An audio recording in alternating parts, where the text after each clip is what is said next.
অত্যন্ত ভিন্নভাবে আমাদের প্রধান নির্বাচন কমিশনার যে মন্তব্য করেছেন সেটাকে প্রত্যাখ্যান করছি।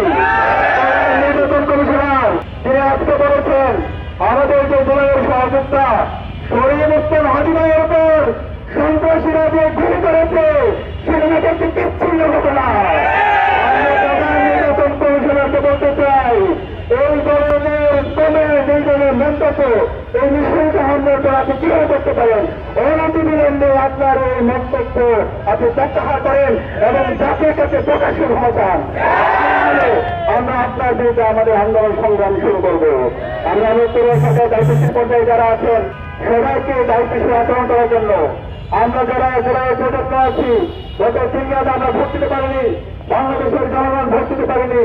রাষ্ট্র ঘোষণার পরে বিভিন্ন ধরনের ষড়যন্ত্র চক্রান্ত হচ্ছে।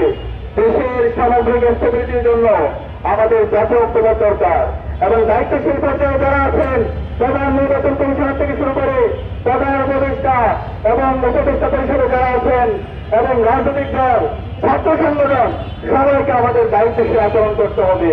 এবং আমি বিশ্বাস করি জুলাই আমি যে ঐক্যবদ্ধ হয়েছিলাম সেই ঠিক একইভাবে আমাদের আজকে স্বাধীন বাংলাদেশে আমরা ঐক্যবদ্ধ ভাবে জুলাইয়ের শহীদের আকাঙ্ক্ষার আলোকে একটা ইনসাফ ভিত্তিক বাংলাদেশ আমরা নির্মাণ করতে পারবো ইনশাল্লাহ।